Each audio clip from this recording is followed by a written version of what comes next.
So let's jump over into Dr. Vickers' slides and see if I can explain this to you. These are some slides that I captured. They're screenshots that I captured from his video, so I can give you the overview of this real quick. In John 1:1, this is his response to the Jehovah's Witnesses. Here's what he says.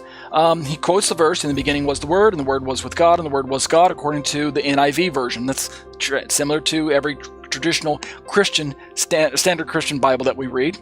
But then he says, here's what it looks like in the Jehovah's Witnesses Bible. John 1:1 says, "In the beginning was the Word was with God, and the Word was a God," right? So New World Translation. Then he just shows us the Greek, in ἀρχῇ, in halagos, kai halagos, ein pros ton theon, kai theos, ein halagos. And then he lets us know that from a grammar rule perspective, and these are some of the rules that are going to help us get technical and translate it the way we want to.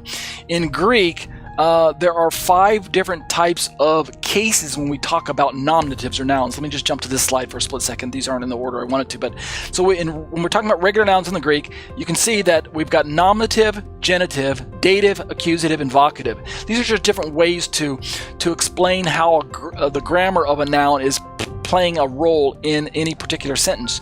And in Greek, the ending of the noun, the letters that you're seeing on the screen here, indicate to the grammarian what type of case and what role it's playing in the sentence. Nominative, meaning the subject of a noun, the ending in the os.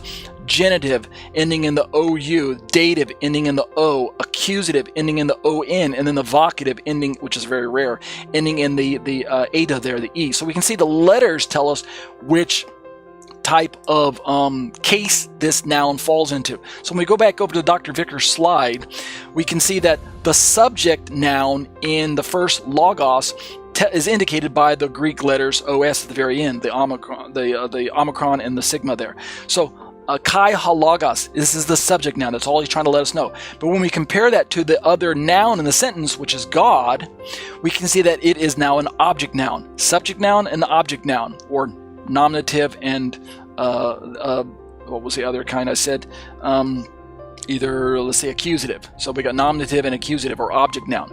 And we can see this by the Greek endings. Halagos is the subject noun, and ton theon is the object noun. Very easy, very basic Greek grammar. These are some of the Greek grammar rules that give us the clues as to how to translate this passage. Moving on very quickly, Dr. Vickers alerts us to the fact that if, for instance, the object noun did not have a definite article, it would still be the object noun, even without the definite article. It's because of the ending, right? It's that case ending. It's that on as opposed to the os, which tells us, even with or without the definite article, in the Greek, we can identify which is the subject and which is the object, so we can know which is the correct syntax, the word order in which to put it. So the second clause, which has, "and the Word was with God," if we were to assume that it is with a God, I know there are no translations that do this, but just follow along with this logic for a moment. Let's suppose John left out the article, and the Word was with a God, like he does in the third clause, and the Word was with a God. We would still know which is the subject and which is the object, just because of the ending of the Greek, the case endings, right? The on versus the os, or whatever we have. So that's what Dr. Vickers is trying to alert us to. Fortunately, John doesn't leave out the article. So that's the next slide. And then he moves on to let us know that we can now compare the subject noun and object noun to the third clause, right? We can see instantly that logos and theos have the same case ending, which means that they're both nominatives. And this brings up an interesting choice for the translators.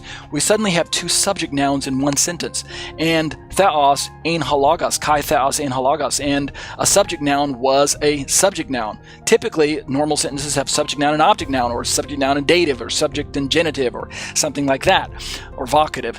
But suddenly now we have subject and subject. So what do the translators do? Which one becomes a subject and which one becomes an object? That's the discussion that's on the table at the moment.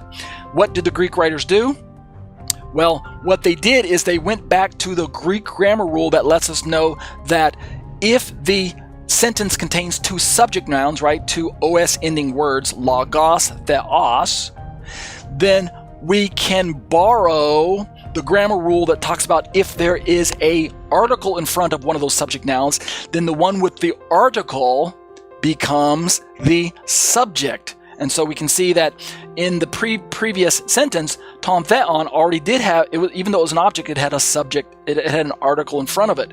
And the subject noun logos also had the article in front of it. There are two different types of articles, two different cases, but they have to match the case of the noun that they are attached to. So ha logos and ton theon both have articles.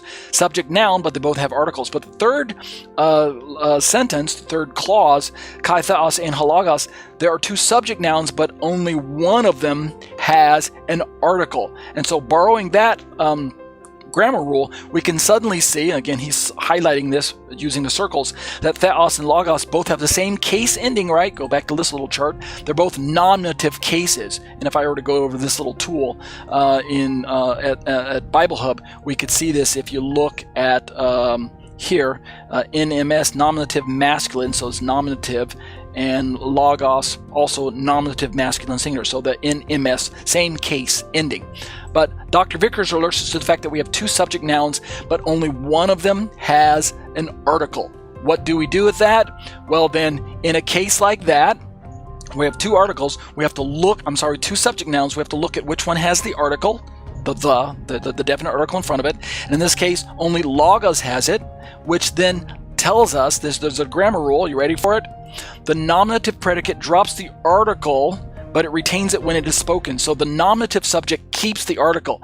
Whichever of these two subject nouns has the definite article, that's the one that becomes the true subject of the sentence. And since logos, the one at the end in the Greek, has the ha, that tells us that that is the one that is subject. And this puts theos into a role of being a predicate, or it's becoming the object of the sentence. Thus our translation, and the word was God, as opposed to God was the word, because literally theos is in front in the sentence. Theos ein halogos, God shows up first, but we have to swap it around. So look at the Greek rule. The nominative subject keeps the article. So logos becomes the nominative subject.